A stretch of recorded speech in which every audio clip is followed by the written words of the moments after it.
If you need unlimited domination, clutch time, or anything else online or offline grinding, make sure you hit up RoseNBA on Twitter for quick, safe, and reliable grinding services.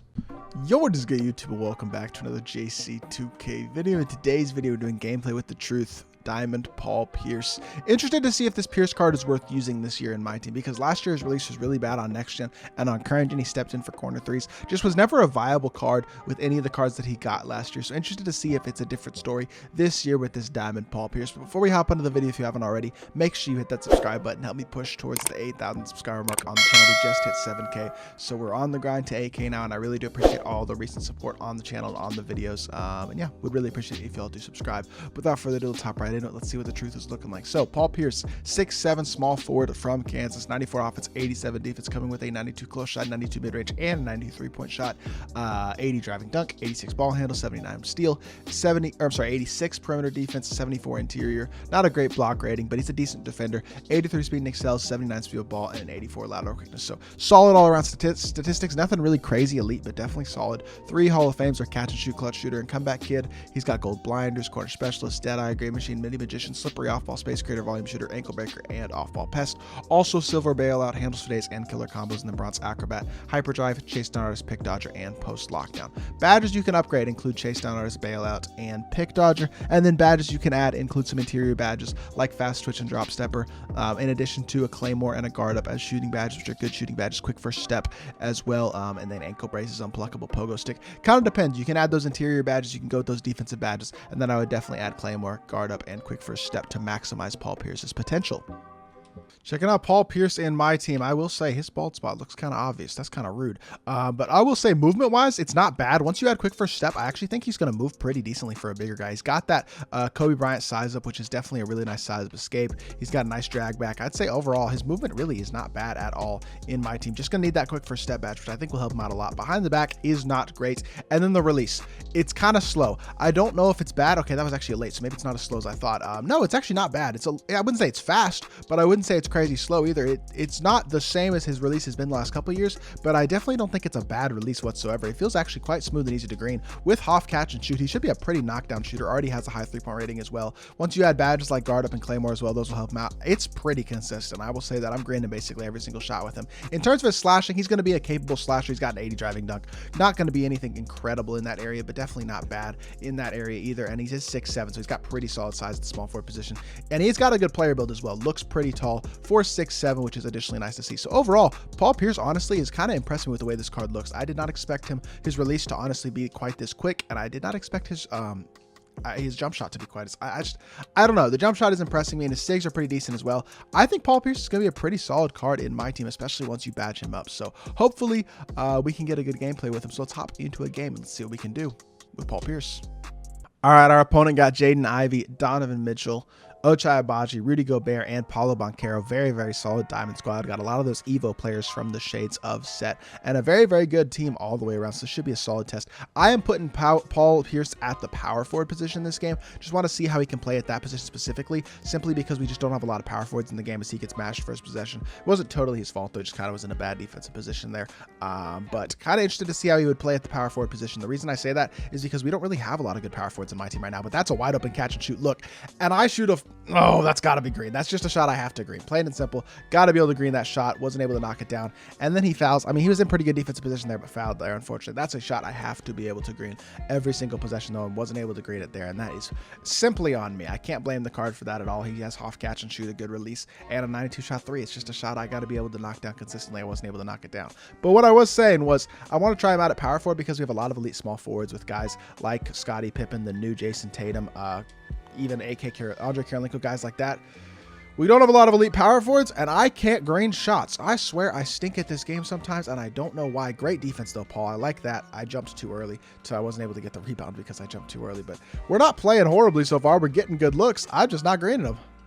Good defense on the interior. Look at Derrick Rose getting a paint stop. Throw it up to Paul Pierce. Paul Pierce go baseline all the way. I hit it out to Vince Carter. Vince Carter catch and shoot. Did I finally green? I finally greened a shot. Good assist by Paul Pierce. He should have 6 points and 2 assists right now, or 6 points and 1 assist right now. But unfortunately, he only has 1 assist because I can't green my wide open shots because I am bad at this game. I don't know. But this is defensively, you got to be able to. He's got to be able to hold his own a little bit more at the power forward position. To be completely honest, if I'm going to run him there, watching him get posted up by Paulo like that's just not what I want to see. To be completely honest, hit it over to that. I had him wide open too. I still have him wide open. We're just going to shoot it again. Finally, green. Thank you. Green into 7%. Off the half catch and shoot. He's going to be a zone buster. My opponent's in zone, and he's definitely going to be a zone buster, able to knock down threes at a super high level. Why did I jump there? That's on me. Get back. Good D. Get back. Beautiful. Pick up the pick. Good. Cover it beautifully. Great defense. And Paul Pierce. Oh, that wasn't even Paul Pierce. That was Derrick Rose giving that up, unfortunately. But let's get another pick and pop going. Let's see if we get ourselves another catch and shoot opportunity. With the way that he's playing his zone, we've done a really good job getting open looks at the top of the key. We're going to get another great look, and we're going to green it again.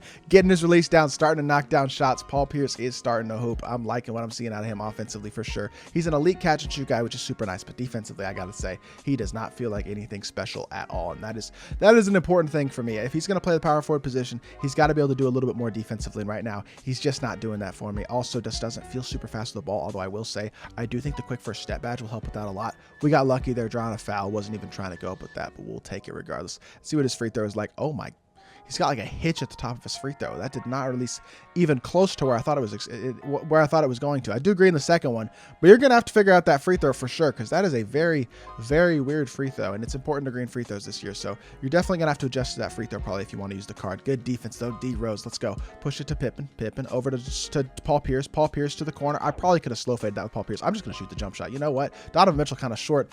Got a green of 34 there. I didn't think that was going to be that high of a contest, to be completely honest. So kind of on me there.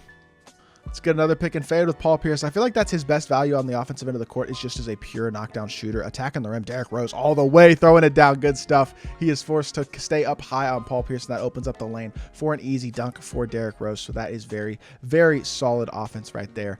Cut off the baseline jump. Good. Okay, never mind. Rudy Gobert just going to posterize 2 players. That is really not much I can do about that, to be completely honest. He's got Rudy Gobert. I got a 6'11" center with not quite elite interior defense. He gets a great dunk animation, and there is pretty much nothing I can do at that point. So let's get into the post here. We got ourselves a mismatch. This is something you should be able to take advantage of pretty easily. Drop step, and he helped down with Rudy. That's pretty good defense. I probably should hit it out to Blake, and I didn't. I was trying to force it with Paul. But great defense. Throw it up to Paul. Paul, please hit the corner. Yes, sir. Good pass. Catch and shoot. Vince Carter. 4-3. Green light. Yes, sir. Tying the game up. We're back in it. This dude's offense kind of involves mashing every single play. It's kind of annoying, but it is what it is. Slashing all the way to the rim, hitting the pop again, attacking it, going downhill. Paul Pierce. You see how he doesn't seem to have a lot of speed. Good pass out to Blake. Blake gets a wide open 3 and greens. That's a good assist, but that was more so my opponent's poor defense than my quality offense. I think the quick first step badge on him will help, but he doesn't have elite speed. He doesn't move incredibly well in terms of downhill with the ball. Like the Kobe escape is nice, and then defensively, he just doesn't have the interior defense. He's got a couple flaws for sure. I'm liking him as a shooter a lot. I just don't know if I like him in other areas enough for him to be like viably a God Squad level card. That's what I'm comparing him to right now. I'm not saying he's not a really good budget card, especially if he's well priced, and that's another great shot by Blake. 7 points and 4 assists. He's filling up the stat sheet a little bit. I don't know if he's an elite level card because I don't think there's spots for him at the small forward position right now. Great block by Blake again, and I don't think he's quite big enough or good enough defensively to play the power forward position right now. So we're going to drop step again, and we're going to dot that corner again. He's going to give up another wide open jump shot, and that's Paul Pierce's 5th of the game. This dude has no chance defensively, and that's a really solid performance. We missed 2 open threes to start the game, but overall, I think Paul Pierce played really, really solidly, especially on the offensive end of the court. Let's hop back to the main menu, and let's view the card. All right, so I know I was kind of complaining about a couple aspects of Paul Pierce's game. The fact that I don't feel like he takes defenders off the dribble amazingly, and the fact that his interior defense isn't elite. You can kind of solve that interior defense issue by playing him at the small forward position if you don't have Pippen, if you don't have Andre Kirilenko, if you don't have Jason Tatum, guys like that. But I think he's probably that 4th best small forward in the game behind Pippen, AK, and Tatum. Although I guess not in that order. It'd be Pippen, Tatum, and AK. But he is still going to be a very, very solid budget card in my team, whether you are playing him at the small forward or power forward position. If he's at power forward forward, he might struggle a little bit on the interior against bigger power forwards, so that is one thing to keep in mind. I like his release though, and he is a knockdown shooter, solid passer as well, and I think when you put the quick first step badge on him, that'll help him out a lot in terms of his playmaking ability, which will be super, super nice. And overall, I was impressed by this card. He played better than I thought he would in this game, and that's with me missing 2 wide open threes with him as well. Should have been closer to 13 points and 5 assists instead of 7 and 5, but overall, definitely thought Paul Pierce exceeded my expectations, and I really do think he's a very, very solid card in my team, considering that he's only going for, I think he's going for less than 50k MT right now, which honestly is quite a good price for a card who's probably a top 5 player at his position for sure in my team right now. So for me personally, I would recommend picking up this Paul Pierce if you're looking for a small forward and you don't have the MT to get a guy like Jason Tatum, haven't gotten Scottie Pippen yet. I would prefer AK over Pierce, but I think AK is more expensive. And yeah, Paul Pierce less than 50,000 MT in my team. So hopefully y'all did enjoy the video. If you did, make sure you hit that like button, leave a comment, and subscribe. I'll be back with more 2K content very, very soon, and I appreciate y'all. Peace.